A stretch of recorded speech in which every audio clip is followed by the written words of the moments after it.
నమస్తే, welcome to great Andhra. మనతో పాటు ఉన్నారు సీనియర్ పొలిటికల్ అనలిస్ట్ జిఆర్ మహర్షి గారు. నమస్తే సార్. నమస్తే చందన గారు. సార్, ఇప్పుడు ఈ ఒక చర్చ ముందుకు వస్తుంది బుద్ధా వెంకన్న గారి మాటల మీద. లోకేష్ గారికి పగ్గాలు అప్పగించాలి, పార్టీ పగ్గాలు అన్నారు. సరే, దానికి కొంతమంది రకరకాల అభిప్రాయాలు వ్యక్తం చేస్తున్నారు. పైగా ఇంకొక ఇంటర్వ్యూలోనేమో జూనియర్ ఎన్టీఆర్కి ఈ పార్టీకి ఏం సంబంధం లేదనే చర్చ కూడా తీసుకొచ్చారు. ఆయన మట్టుకు ఆయన సినిమాలు చేసుకుంటున్నారు, ఎక్కడ స్పందించట్లేదు. అయినా కూడా ఆయన పేరు ప్రస్తావించడం వెనుక ఒక కారణం ఏమన్నా ఉందా? ఇది అనుకోకుండా ఒక మామూలుగా ఫ్లోలో వచ్చిందా? అంటే జూనియర్ ఎన్టీఆర్ గారు ఈ రాజకీయాలు వీటన్నిటి నుంచి తప్పుకొని చాలా కాలం అయింది. 2009 తర్వాత 15 సంవత్సరాలు. ఈ 15 సంవత్సరాలలో ఆయన తాను తెలుగుదేశం పార్టీలోకి వస్తానని కానీ, మా తాతగారి పార్టీ అని కానీ, లేకపోతే తాను తెలుగుదేశం కోసం పనిచేస్తామని కానీ ఆయన అడిగింది లేదు, వీళ్ళు రమ్మనింది లేదు.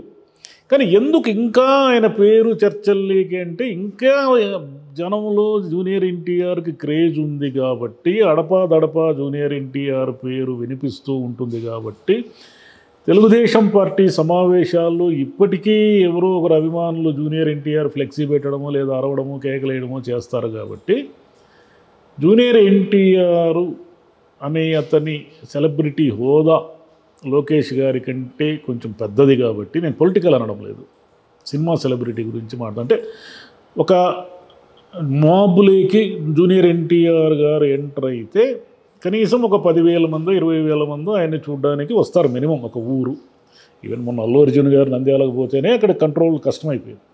జూనియర్ ఎన్టీఆర్ గారికైనా అదే లెవెల్ క్రేజ్ ఉంటుంది ఏ ఊరికైనా వస్తే. అంటే అదే లోకేష్ గారు వస్తే 10,000 20,000 మంది స్వచ్ఛందంగా వస్తారంటే రారు. వాళ్ళు పార్టీ సంబంధించి ఏదో మొబిలైజ్ చేస్తే వస్తారేమో కానీ.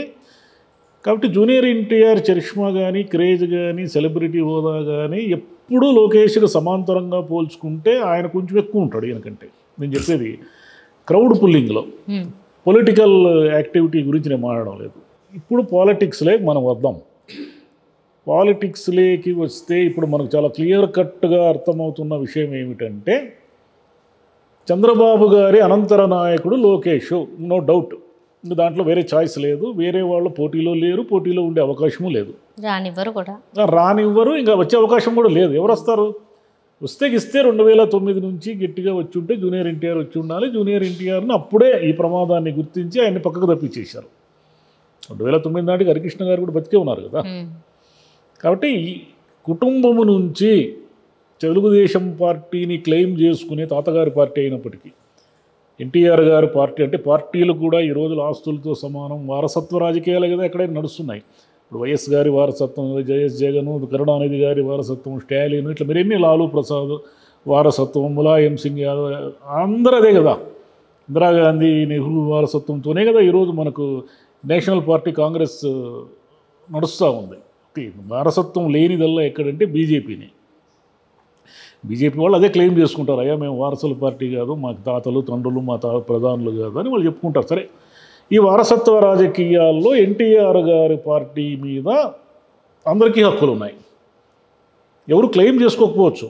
చంద్రబాబు గారు ఆ పార్టీని టేక్ ఓవర్ తీసుకొని ఆయన ఈ 96 నుంచి ఆయన పార్టీ కింద మీద పడుతూ డక్కా మొక్కిలు తిని నడుపుతూ తానొక్కడే పార్టీలో ఏకైక నాయకుడు అనిపించుకునే విధంగా దాన్ని ఇంతకాలం రన్ చేసుకుంటూ వచ్చారు. ఇవి రన్నింగ్లో భాగంగా ఆయన ఏమిటంటే, ఆయన పెద్దవాళ్ళు అయిపోయారు, అలిసిపోయారు. ఈరోజు కాకపోతే రేపైనా సరే వారసుడిని ప్రకటించాల్సిందే. ఆ వారసుడు లోకేష్ గారు, ఇది క్లియర్.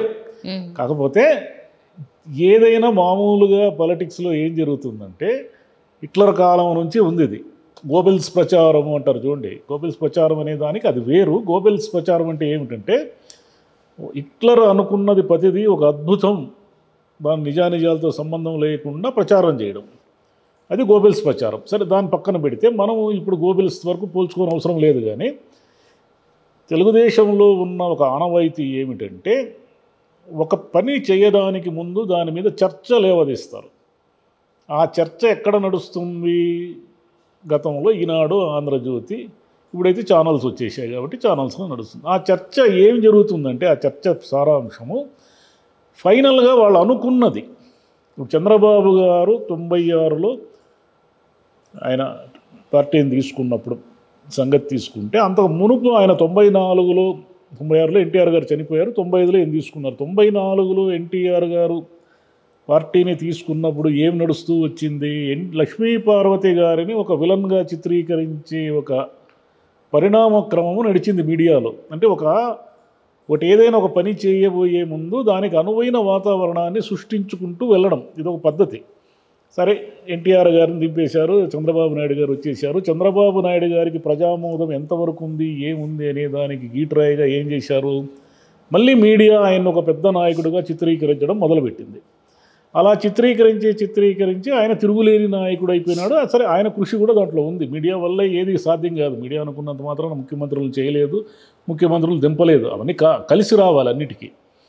ఇప్పుడు లోకేష్ గారిని తెలుగుదేశం పార్టీ అధ్యక్షుడిగా ప్రొజెక్ట్ చేయడంలో ఉన్న మతలబు ఏమిటంటే, ఆయన ఎలాగో రేపు పొద్దున ఆయనే పార్టీ అధ్యక్షుడు. దానికేమి అచ్చెన్నాయుడు గారు, ఇంకొకరు దేవినేని ఉమా గారు, ఇంకొకరు ఎవరు పోటీకి రారు. పోటీకి వచ్చేంత ధైర్యం కూడా వాళ్ళకి లేదు.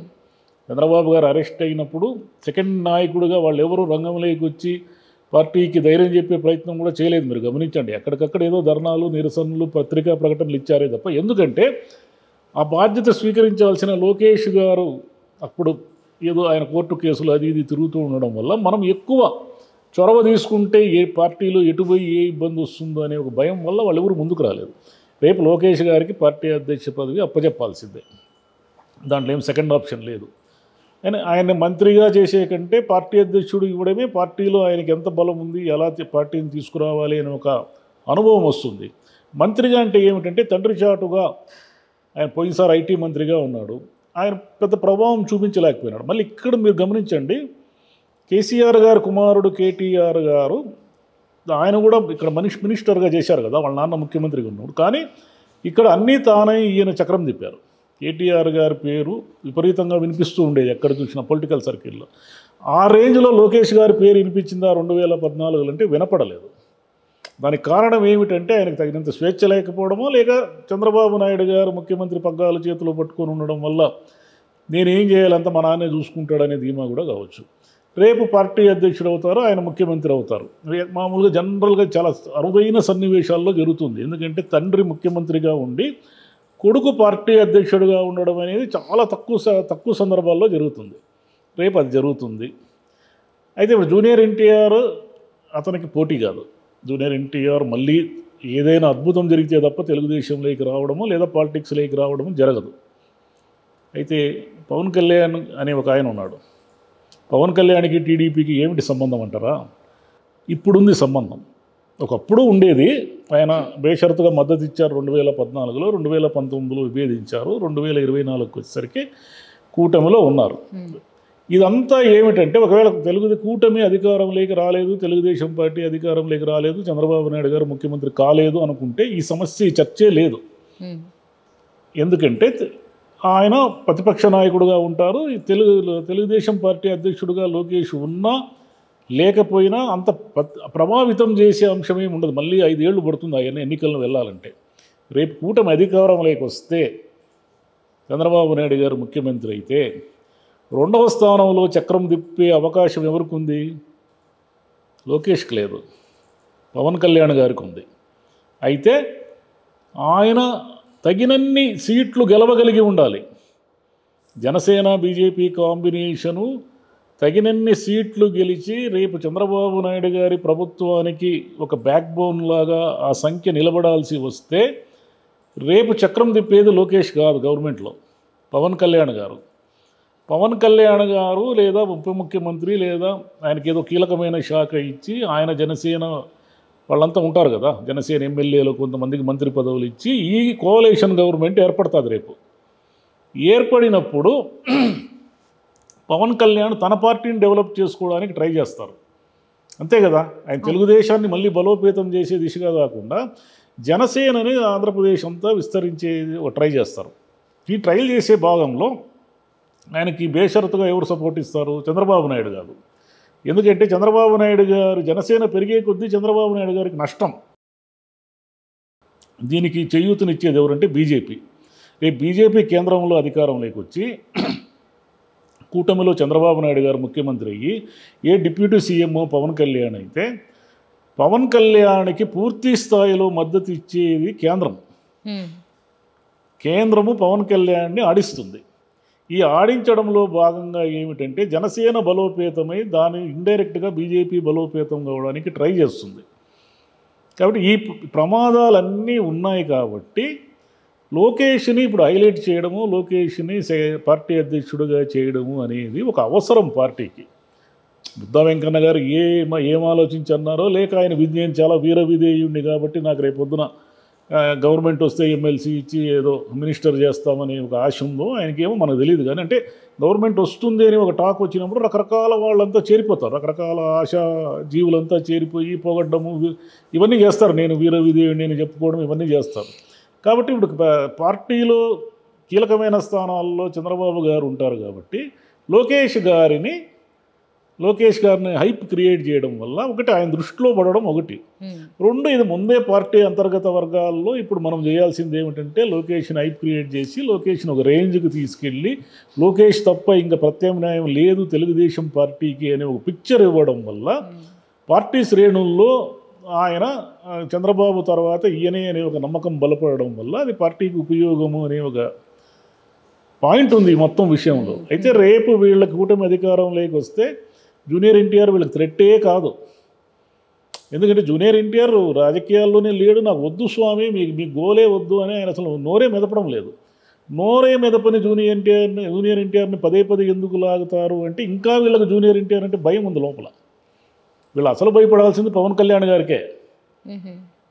ఆయన రాజకీయ అనుభవం లేక బీజేపీ అండదండలతో రేపు కూటమి అధికారం లేకొస్తే వీళ్ళకి సినిమా చూపించేది పవన్ కళ్యాణే, మిగతా జూనియర్ ఎన్టీఆర్ కాదు. జూనియర్ ఎన్టీఆర్ సినిమాలు చేసుకుంటూ ఉంటాడు, పవన్ కళ్యాణ్ గారు అప్పుడు సినిమాలు చేయరు, రాజకీయాల్లో బిజీగా ఉంటారు. బిజీగా ఉండి పొలిటికల్ మూవీ ఒకటి కనబడుతుంది, అది కనబడకుండా ఉండడానికి ఇప్పటి నుంచి లోకేష్ని హైప్ క్రియేట్ చేస్తున్నారు. ఓకే, ఆ సంకేతాలు పంపడం అవసరం అని ఒక సంకేతం పంపుతున్నారు. ఇది మెల్లిగా ఒక రూపం దిద్దుకొని 6 నెలలు 1 ఇయర్లోగా లోకేష్ నెంబర్ 2గా బలంగా అయిపోతాడు.